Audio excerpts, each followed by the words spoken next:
So guys, what we have today is state captured. The constitution has been suspended.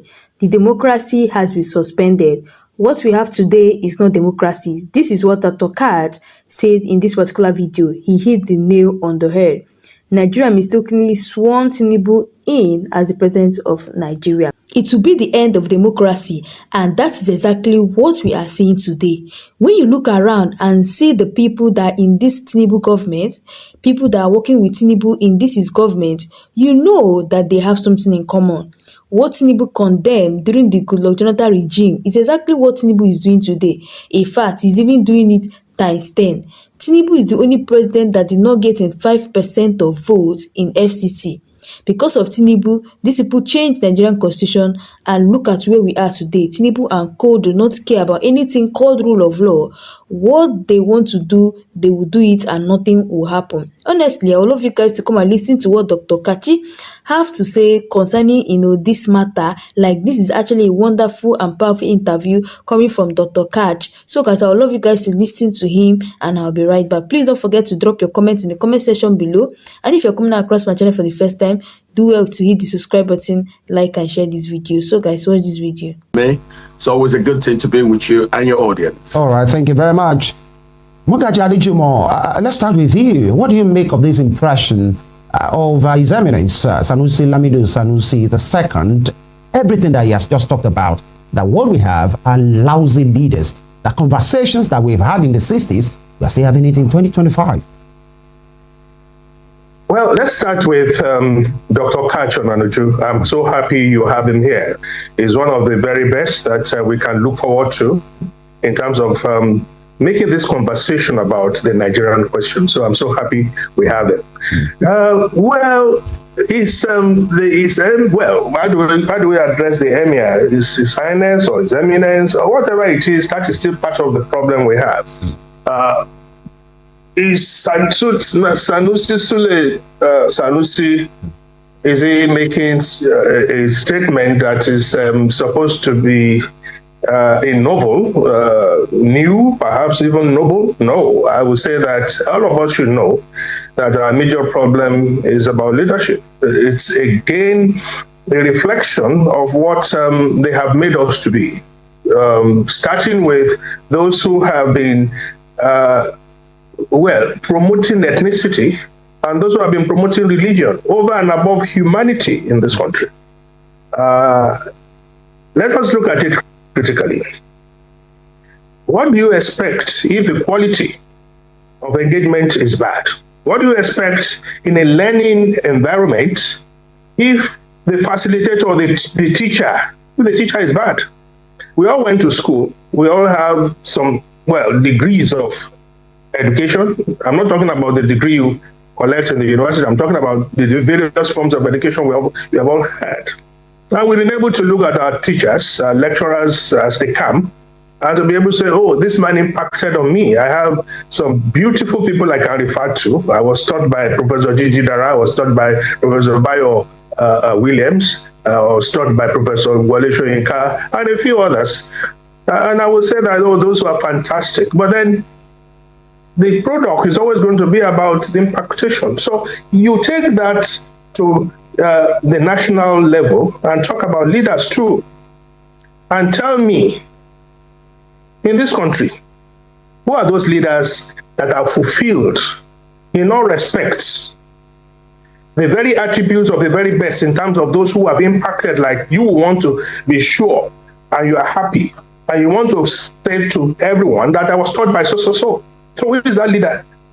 Maybe you are going to mention a sectional leader. Maybe you are even going to mention a religious leader. And is that what it is?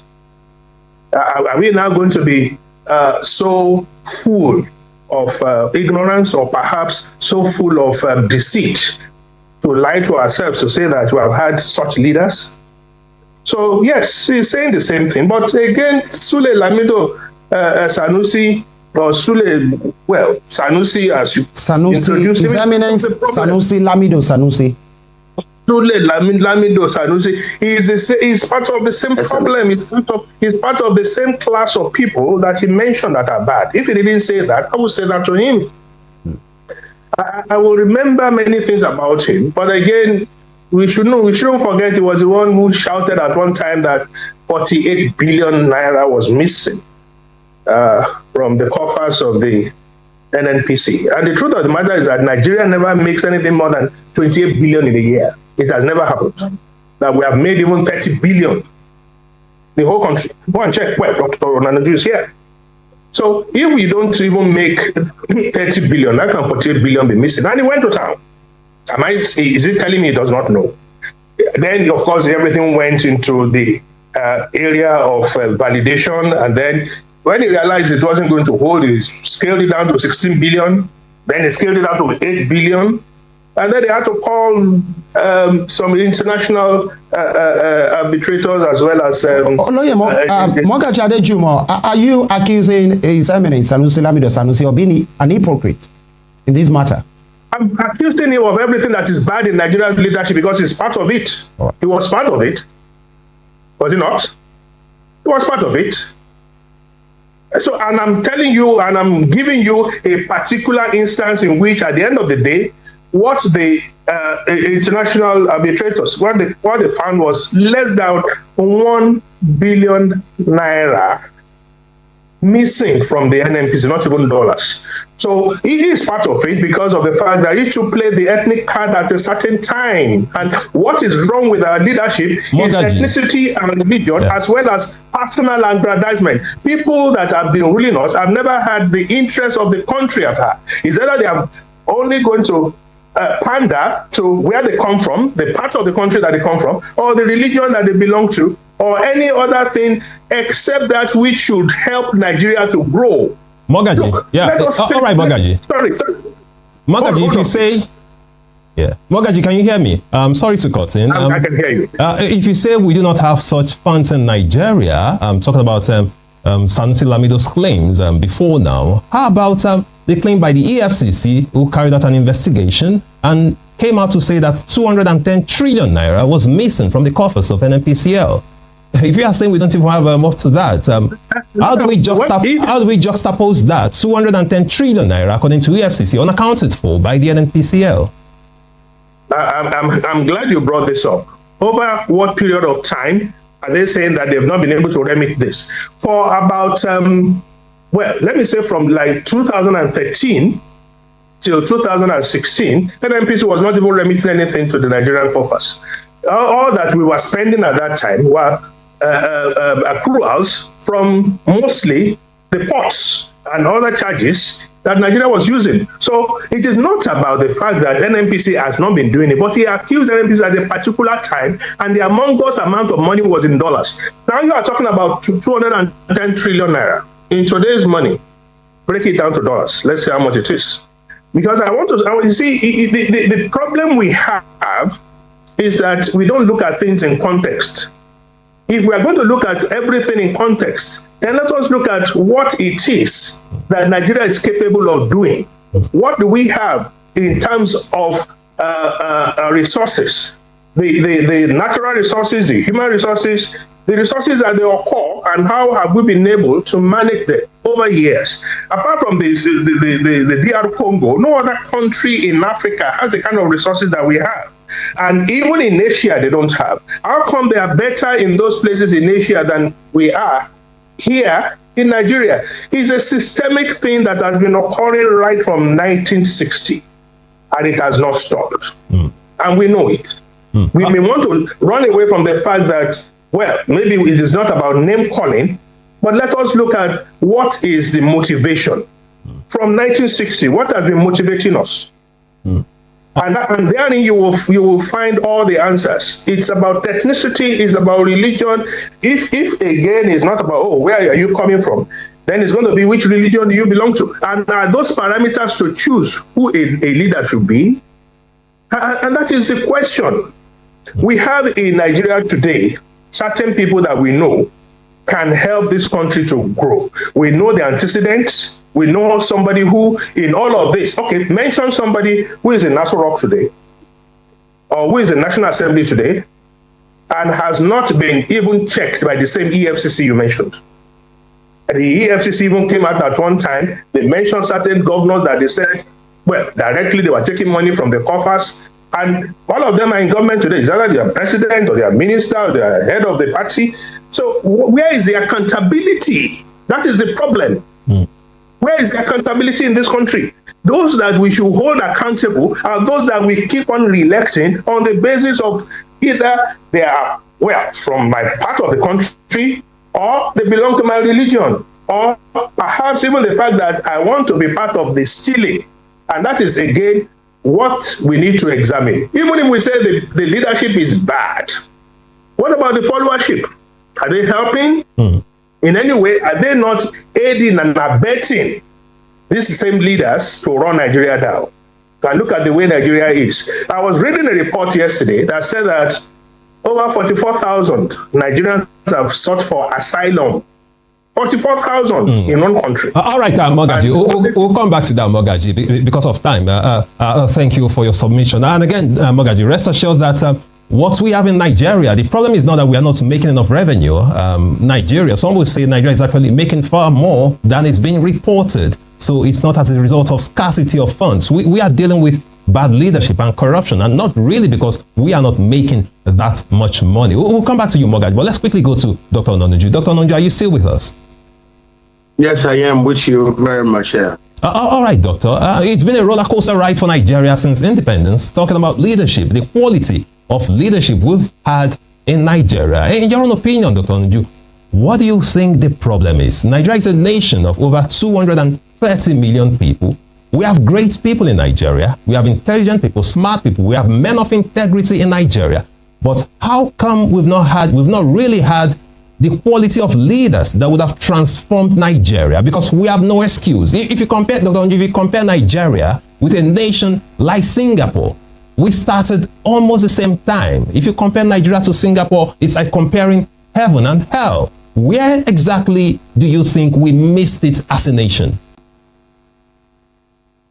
Well, our problem is we have had, as Mogaji said, the recruitment of very bad people as leaders. He's right, Mogaji is right.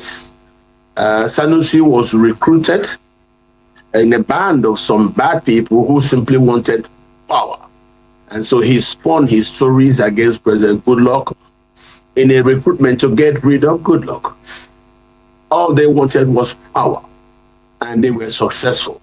And when they got rid of Goodluck, power was shared, and he was allocated the emirship of Khan. Yes, those who grabbed the power then suspended the constitution, suspended the democracy, and what we now have today is state capture.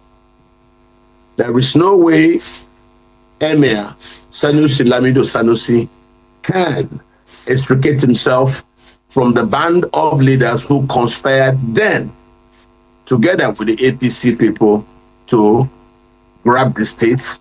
And after grabbing the states, we now went into this situation of state capture. He was part and parcel of that particular gang, and during the sharing of the loot of states, he was given the emirship of Kano. It fell out of his hand briefly, and it has been now restored. So he is part of those band of leaders. And if you look at it then, that was where we went wrong. At that time, we had the best performing economy in Africa. We had growth where we are seen as one of the fastest growing economies on earth.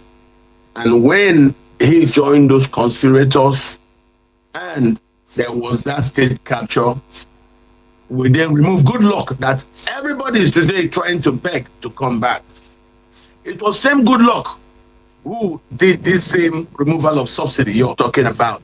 They all gathered as Governor Fayemi told us. They lied because they were playing politics. That Goodluck was actually right in his attempt to remove subsidy. So why is it if you see somebody doing something good, but just because you have a plot for state capture, you will reject it, even though you know that would be good for the country? Now, Lamido Sanusi said, removal of that subsidy have saved us from bankruptcy. But what we have right now is a state captured. how do we get out of this present state of capture? This is where we are. Because if you look at it right now, the constitution has been suspended, the democracy has been suspended. What we have today is not a democracy, and you know that. So how do we get out of this? And because of the way... Dr. Katchi, how do you mean the constitution has been suspended? How? This is the Federal Republic of Nigeria, isn't it? Well, to you and me, the constitution is supposed to allow a democracy. But the president actively promotes people like Nyesom Wike to undermine the democracy. Does that tell you that that's a constitutional rule? No, it's not. If the government does everything actively to undermine the democracy, that tells you that the democracy is suspended, and for you to suspend Nyesom Wike is just, Doctor, Nyesom Wike is just another political player, just like any other person from history. And you are saying the president has promoted him to undermine democracy. How so? Yes, exactly. Now you know that there is nothing Mr. Wike does that is not promoted by the government. We're talking about restoring democracy today in Rivers State. You know very well, only a democracy can conduct elections to local governments. Only a democracy can appoint permanent secretaries and all those things. But you can see how the president engineered that removal of the governor and then the subsequent robbing of Rivers State claim. That is suspension of democracy. You remove the democratically elected governor and then you allow a military man to go there and balkanize the state. That tells you the democracy is suspended. So if it is suspended in Rivers State, in Borno State, it is suspended in Nigeria. And that's how the law sees it. So it's not the very best. Nyesom Wike doesn't do what he does on his own accord. No, he does it by the active support of the president. And if the president can be actively in support of such protocols and machinations that undermine the democracy, where is the leadership? Dr. Katchi, Where is the leadership? Away from Mr. Dr. Noniju, sorry to cause away from the current presidency, you know, we are not just talking about this administration. We are talking about leadership in the past couple of years. Let's even take it from 1999, 26 years now, we've had, you know, unbroken democracy. We have done well. 26 years, we were doing very well. We started the transition with Obasanjo. He was going very well. He tried. That was the most difficult part of it, the transition from the military dictatorship on to stabilizing as a democracy. We kept on. From him to Yar'Adua, from him to Goodluck, we were growing. And then this plot. And these people who now came in suspended the constitution. When did they do that? When they took down Justice Onogen. Once they took down Justice Onogen, everything went to the wires. You can see we did election in 2023. What did they tell you? They stopped the collection of figures of the election. And when we asked why, they said a glitch. Tinubu told them, if you want to repeat June 12th by removing a presidency won by a Southerner, if you want peace, find another Southerner and give it to. And they found him, but they didn't give it to him. They sold it to him. He said it to us. He bought it with his money. And it's because he bought it with money, those who sold it to him came back to him. And he said, what are you asking for? I don't owe you. I paid you off. And that's why you've seen the current internal implosion in the APC, because of they are arguing on how to share the loot. And in being arguing about how to share that loot, we are where we are today. So if there was proper democracy, you wouldn't have people doing all these things. You will go to election. The same people, quote me, who sold that presidency to President Tinubu, as he said, as he confessed, he bought it with his own money, are the same people who are now fighting him, using the ADC to stage that they are not happy. What are they not happy? They are not happy that President Tinubu has continued in the same design of nepotism that they tolerated under President Buhari. Now, I give Dr. you this Katchi, permit me to hold your thoughts there. Sorry, sir. Let me just finish, please. I understand we must go on a break. Let me finish. Okay. Let me finish. Okay.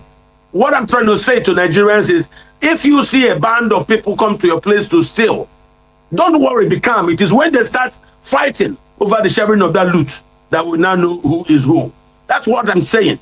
What they're doing right now is fighting over the sharing of the loot, which they got through state capture. All right. Point made, but, you know, these are serious,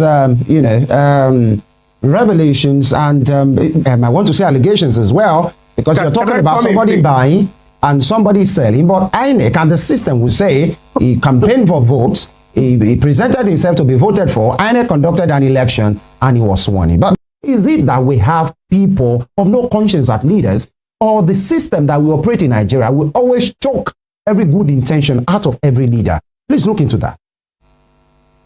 Well, let's start. I will just want to make a little reference to what my brother Katchi said about the fact that democracy has... So guys, you guys have listened to what Dr. Katchi, have to say about democracy. Honestly, our democracy has been hijacked because of Tinubu. And if something is not done about it, this is how it's going to keep going on.